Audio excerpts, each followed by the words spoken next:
नमस्कार छात्र और छात्राओं, तैयारी परिवार ऑनलाइन क्लासेस में फिर दोबारा नमस्कार।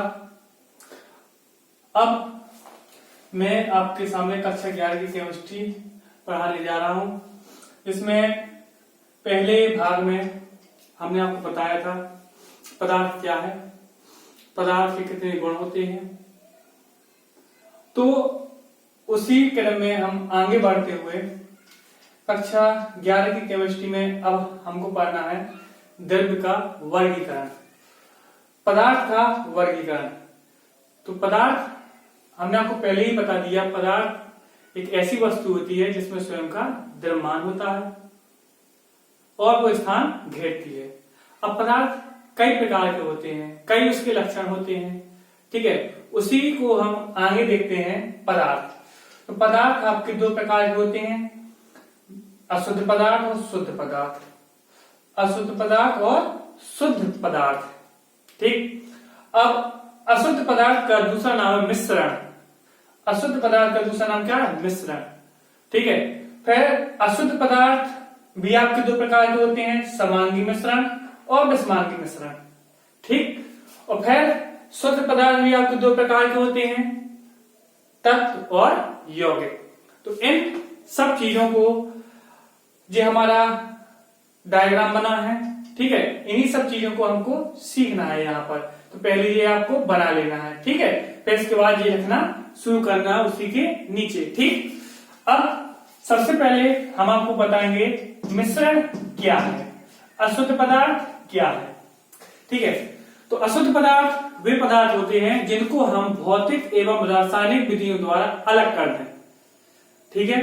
जैसे आपका है चीनी और बालू का मिश्रण करते हैं तो हम इनको भौतिक विधि द्वारा भी अलग कर सकते हैं और रासायनिक विधि द्वारा भी अलग कर सकते हैं, ठीक है।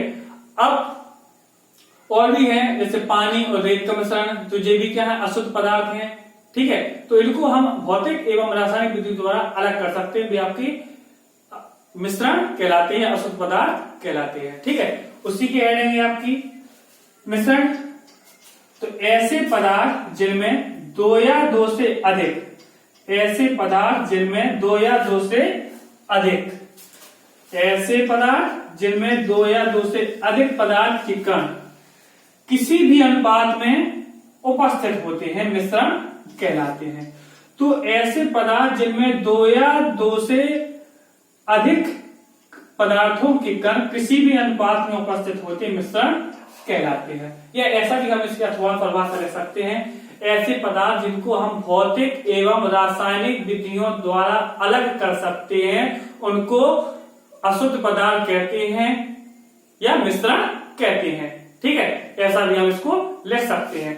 ये आपको जो अच्छी परिभाषा लगे वो लिख देना है, जी आपकी लिखी हुई है किताब में है आपकी, ठीक है।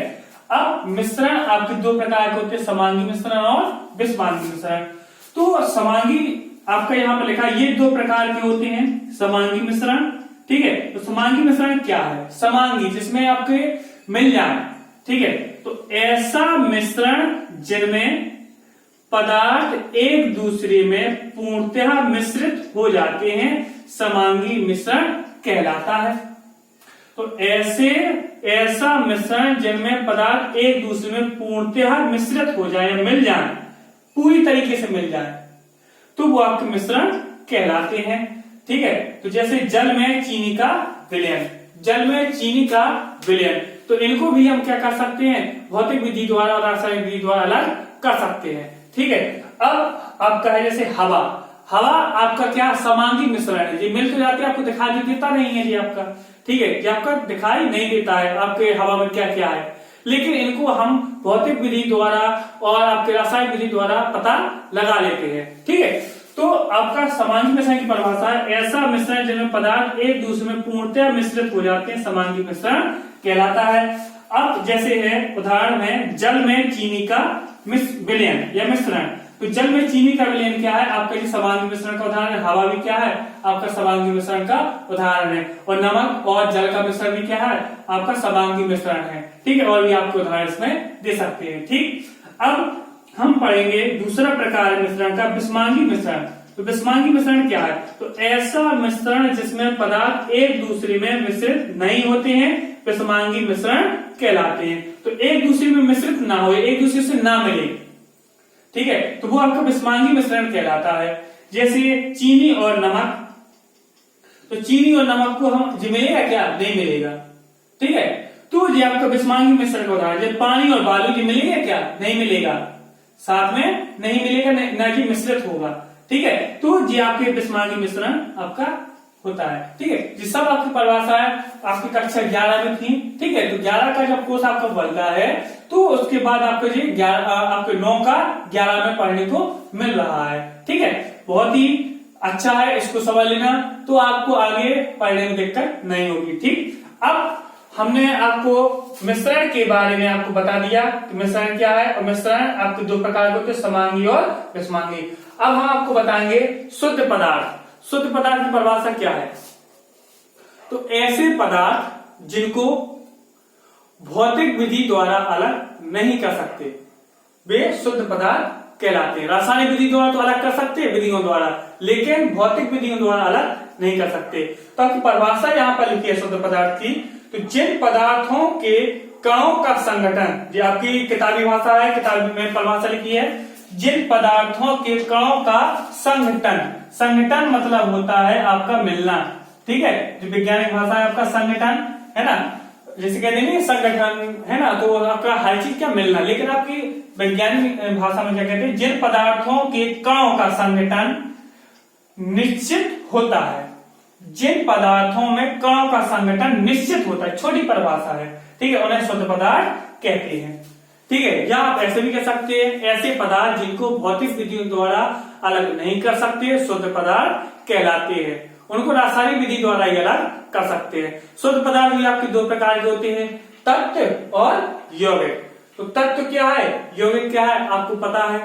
अगर एक ही परमाणु से मिलकर बने वे आपके तत्व होते हैं, है ना। और जो यौगिक क्या होते हैं, जो आपके दो या दो से अधिक तत्वों से मिलकर बने वे आपके क्या होते हैं? आपके यौगिक कहलाते हैं, ठीक है। इसकी परिभाषा हम बाद में देखेंगे, ठीक है, नोट कर लीजिए।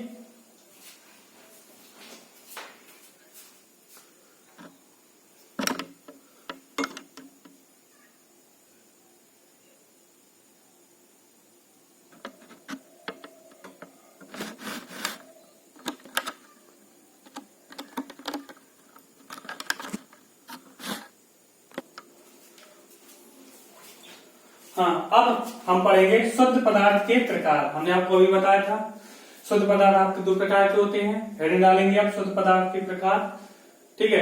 दो प्रकार के होते हैं, तत्व और यौगिक। तो तत्व क्या है? तत्व की परिभाषा क्या है? तो एक ही परमाणुओं से बने पदार्थ तत्व कहलाते हैं। जैसे आपके उदाहरण है हाइड्रोजन, कार्बन, ऑक्सीजन, यूरेनियम। तो ये सभी क्या है? एक ही परमाणुओं से मिलकर बने होते हैं। कक्षा 9 में आपने पढ़ा होगा एनसीईआरटी की बुकों में।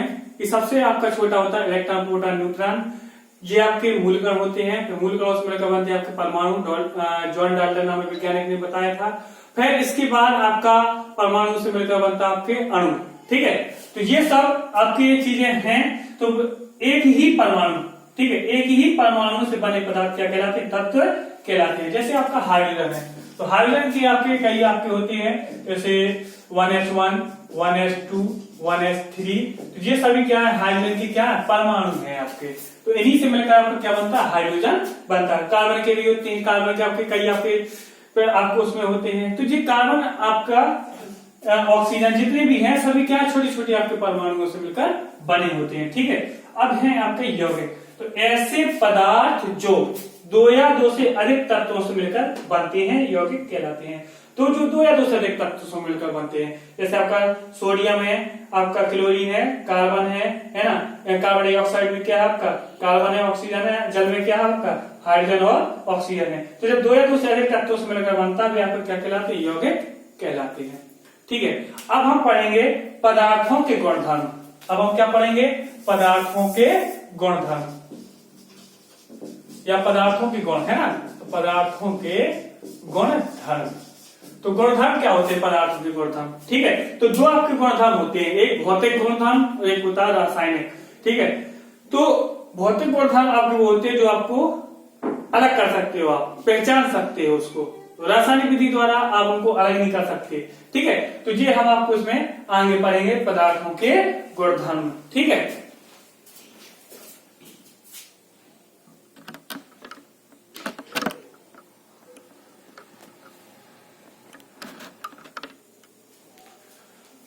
हाँ, अब पढ़ेंगे पदार्थों के गुणधर्म। तो पदार्थों के गुण आपके दो आपके गुणधर्म होते हैं, भौतिक एक रासायनिक। तो पहला है भौतिक गुणधर्म।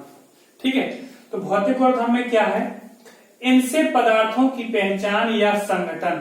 तो जो पदार्थों की पहचान, संगठन मतलब होता है उनकी रचना। तो इनके पदार्थ मिलते कैसे हैं, तो इनसे पदार्थों की पहचान या संगठन को बदले बिना मापा या देखा जा सकता है। मापा या देखा जा सकता है।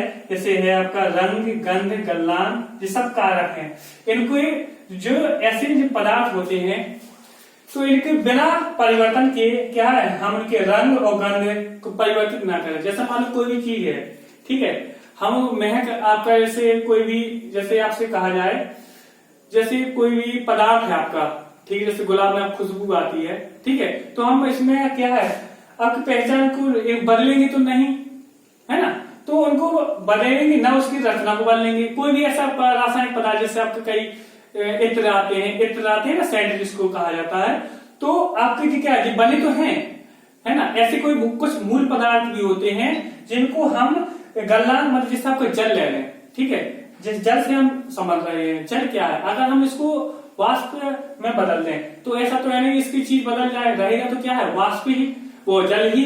ठीक है, जल से हम उसको ठंडा कर दें, ठीक है, तो बन जाएगा बर्फ, तो वो क्या है जल ही रहेगा। तो उसको हम पहचान कर सकते हैं सीधी। हमने आपको पहले ही बताया है कि भौतिक वो चीज है जिसको हम देख सकते हैं, है ना, जिसको हम देख सकते हैं, वो भौतिक चीज होती है। तो भौतिक गुणधर्म में आपको जितनी भी चीजें होंगी वो हम उस चीज को पहचान कर सकते हैं। जैसे किसी वस्तु का रंग से हम पता कर लें कि वो चीज आपकी क्या है। ठीक, अलग अलग सबके रंग होते हैं, ठीक, कोई भी चीज आपकी होती है तो ठीक।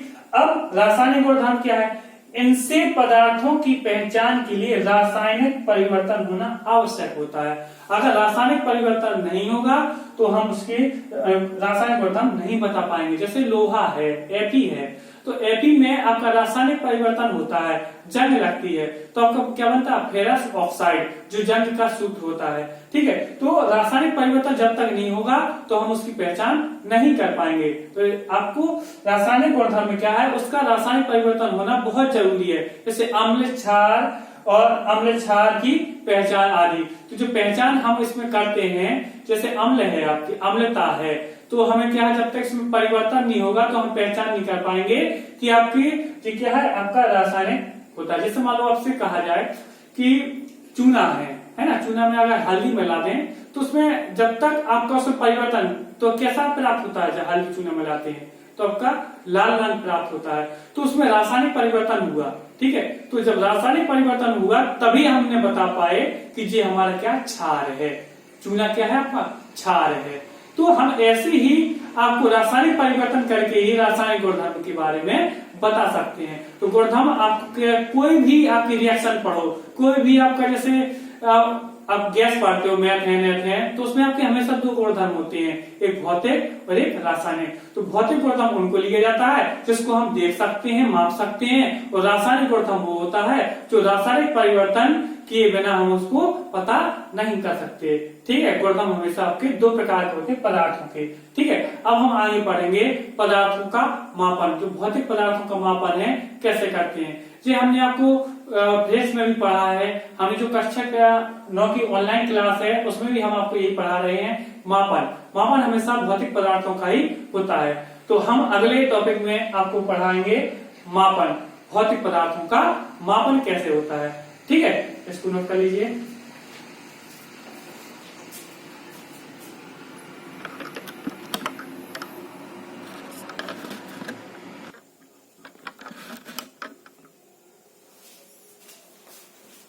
हाँ, अब हम पढ़ेंगे भौतिक गुणधर्मों का मापन।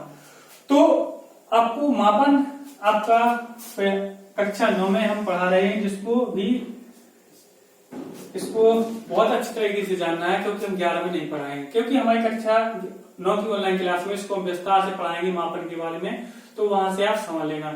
ठीक है, तो इसमें हम आपको शॉर्टकट में बताएंगे क्योंकि आगे भी हमें बहुत चीजें पढ़ानी है। ठीक, तो मापन क्या है, आपकी वही परिभाषा दे रहे हैं जो हम हर एक क्लास में देते हैं, 9 हो चाहे 10 हो चाहे 11 हो।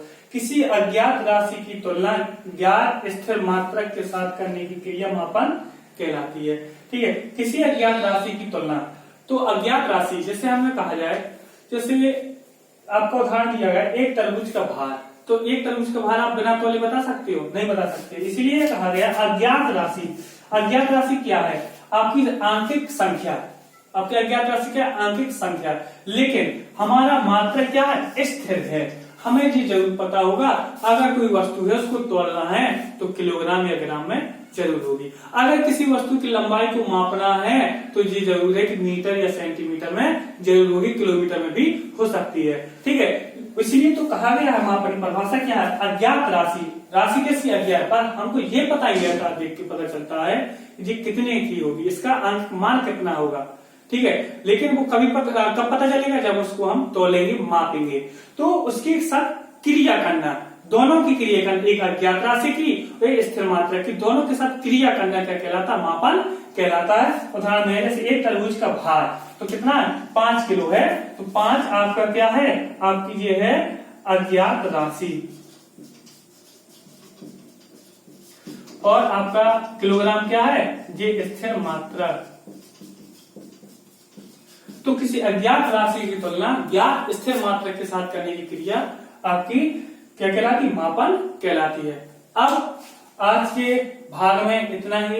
अब हम जब आगे आएंगे तो आपको बताएंगे कि पदार्थों की अंतरराष्ट्रीय पद्धतियां। ठीक है, जैसे आपको 9 में भी हम आपको इसको पढ़ाएंगे, लेकिन इसमें हम आपको जल्दी इसमें समझाएंगे कि आपकी लंबाई का मात्रक क्या होता है ना, ज्योति पिता का मात्रक क्या होता है, पदार्थ की मात्रा का मात्रक क्या होता है। तो इन सभी को हम आपको अगले आपके केमिस्ट्री के भाग में बताएंगे। तो जब तक के लिए धन्यवाद।